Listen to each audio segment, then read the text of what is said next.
Live TV, सच सबसे आगे। नमस्कार, मैं हूं रंजीत झा और आप देख रहे हैं the live TV. Uttar Pradesh के गोंडा में भारी बवाल हुआ है। एक बार फिर से धार्मिक भावनाएं आहत की गई हैं, जिससे नाराज उस समुदाय के लोगों ने कथित तौर पर आरोपी के घर हमला कर दिया। विवाद इतना बढ़ गया कि उस इलाके को पुलिस छावनी में तब्दील करना पड़ा। पुलिस ने एक्शन भी लिया है। मामले में उस आरोपी रिक्की को गिरफ्तार भी किया है। साथ ही साथ 25 अन्य लोगों को भी गिरफ्तार कर लिया गया। अब आप जरूर जानना चाहेंगे कि इस समाज में जितनी नफरत फैलाई जा रही है, लगातार हिंसा भड़काने के लिए तरह तरह के हथकंडे अपनाए जाते हैं, एक बार फिर से नया क्या हुआ है? नया यही हुआ है कि जो पहले भी घट चुका है उसी को दोहरा दिया गया है। यानी पैगंबर साहब के खिलाफ विवादित टिप्पणी कर दी गई एक युवक के द्वारा। नाम है उसका, एबीपी न्यूज की खबर हम आपको दिखाएंगे, रिक्की। और रिक्की को पुलिस उठा के लेके गई है, लेकिन पैगंबर साहब पर विवादित टिप्पणी करके उसने एक बार फिर से तनाव की स्थिति उत्पन्न कर दी। जानबूझकर भावनाएं भड़काई गई। इसको लेकर वहां पर माहौल इतना तनावपूर्ण हो गया कि आहत उस समुदाय के लोगों ने, यानी अल्पसंख्यक समुदाय के लोगों ने वहां जाकर आरोपी के घर पर शायद पत्थरबाजी की है, जो यह खबर एबीपी न्यूज के हिसाब से दी जा रही। और फिर आनन फानन में मामले को शांत कराने के लिए रात में ही पुलिस पहुंची। इलाके को छावनी में तब्दील कर उस पर कंट्रोल करने की कोशिश हुई। कई लोगों की गिरफ्तारी भी हुई है, लेकिन नफरत फैलाने वाले रुकते नहीं हैं। अब देखिए, एबीपी न्यूज का यह स्क्रीनशॉट देख सकते हैं आप। खबर है, गोंडा न्यूज, सोशल मीडिया पर आपत्तिजनक पोस्ट को लेकर तनाव, पथराव के बाद 25 गिरफ्तार, पुलिस तैनात। यह खबर है और इसमें वही सारी बातें बताई गई हैं। पुलिस ने कहा है कि रिक्की ने फेसबुक पर पैगंबर के खिलाफ आपत्तिजनक टिप्पणी की थी, जिससे अल्पसंख्यक समुदाय में गुस्सा फूट पड़ा और उन्होंने आरोपी के घर पर पथराव किया है। एसपी आकाश तोमर ने कहा कि हिंसा चौक बाजार इलाके में रात में हुई थी, लेकिन जल्द ही इस पर काबू पा लिया गया।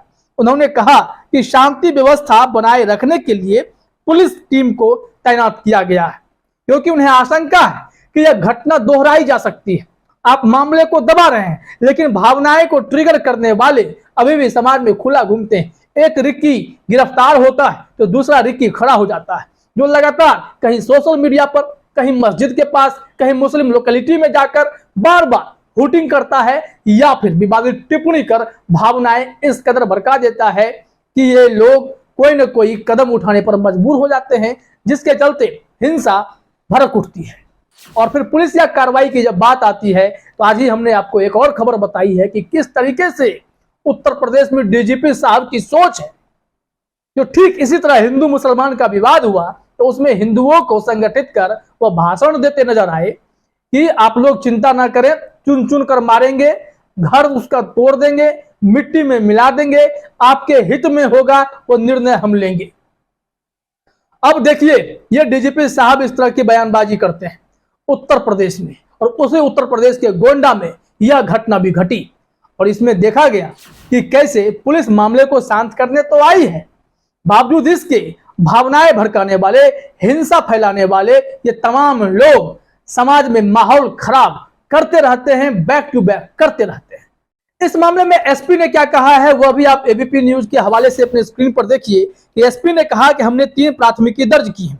एक रिक्की के खिलाफ है, दूसरी उन लोगों के खिलाफ है जिन्होंने पुलिस वाहनों को नुकसान पहुंचाया, और तीसरा रिक्की द्वारा अज्ञात व्यक्तियों के खिलाफ हमला करने के लिए। जानकारी यह है कि गुस्साए लोगों ने जब आरोपी के घर पर हमला किया, पथराव किया, तो उस दौरान पहुंची पुलिस की गाड़ियों को भी निशाना बनाया गया और उस पर हमला किया गया।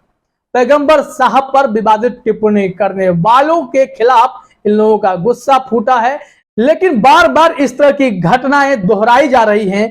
प्रशासन जो है इस मामले पर कोई ऐसा कदम नहीं उठाती है जिससे कि जो नफरती तत्व हैं वो सैक किए जा सके, नहीं दिखाई पड़ता है।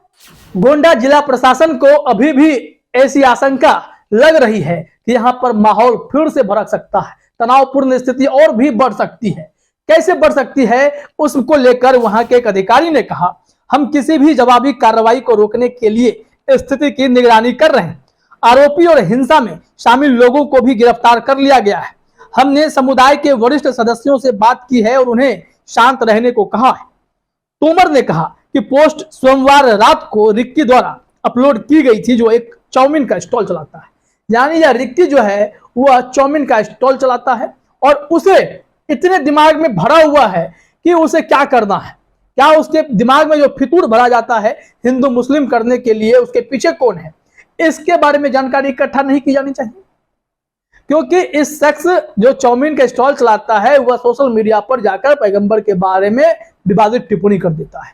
और आप सभी जानते हैं कि मुस्लिम समुदाय के लिए पैगंबर साहब कितनी अहमियत रखते हैं और उनके आस्था को चोट पहुंचाने के लिए इस तरह के हथकंडे अगर अपनाए जाते हैं तो उसका असर भी पड़ने लगता है। बार बार अशांति फैलाने की स्थिति हमारे देश में ही हो रही है, हिंसा भड़काई जाती है।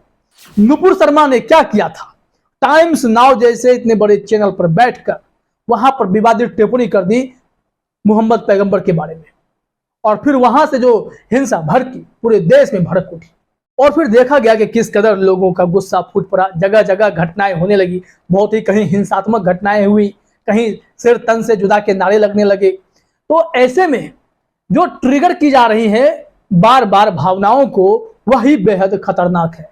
समाज में हिंदू राष्ट्र बनाने के नाम पर, हिंदुत्व का एजेंडा बुलंद करने के नाम पर घटनाएं की जाती है। इस नवरात्रे के दौरान देखा गया कि मुसलमानों को दरकिनार करने के लिए इन लोगों ने कई तरह के हथकंडे अपनाए।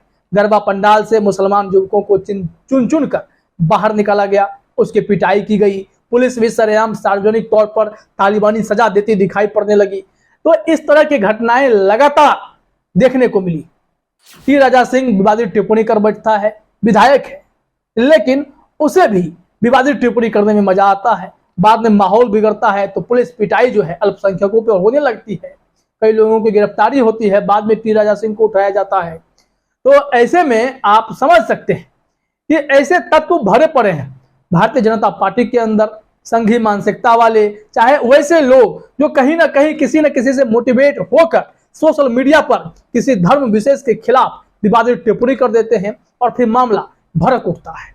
ऐसे में इन सब चीज से पार पाने के लिए कोई ऐसा उपाय तो इन लोगों को दिखाई नहीं पड़ता, लेकिन घटनाएं लगातार होती हैं हर जगह। चाहे बिहार में देख लें, दिल्ली में देख लें, यही देखा जाता है कि अल्पसंख्यक समुदाय के लोगों की भावनाओं को भड़काने के लिए बार बार उन पर गलत टिप्पणी कर दी जाती है, पैगंबर साहब पर गलत टिप्पणी कर दी जाती है।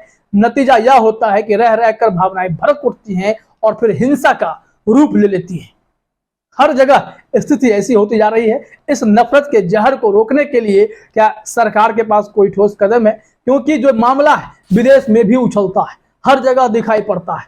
लंदन के लेस्टर शहर में भी इस तरह की घटनाएं हुई। वहां भी जो कट्टरपंथी हिंदुत्ववादी लोग हैं उन लोगों ने वहां पर अल्पसंख्यक समुदाय के लोगों के मस्जिद के पास जाकर वहां विवादित टिप्पणी की, हुटिंग की, नारेबाजी की, जिससे वहां भी बवाल हो गया। और अरब में भी देखा जा रहा है, कई लोग वीडियो क्लिप भारत के शेयर कर सवाल पूछते हैं कि इस तरह के घृणात्मक स्थिति क्यों देश में हो रही है, क्यों नफरत फैलाई जा रही है, कौन है जिम्मेदार? तो इस पर कार्रवाई की सख्त जरूरत है, जो कि होती तो नहीं दिखाई पड़ती है, लेकिन भावनाएं लगातार भड़काई जा रही हैं, जो कि बेहद निंदनीय है और इस पर कड़ी कार्रवाई की मांग हमेशा से की जाती रही है। फिलहाल इस वीडियो में इतना ही। आप सभी का हमसे जुड़ने के लिए बहुत बहुत धन्यवाद। द लाइव टीवी, सच सबसे आगे।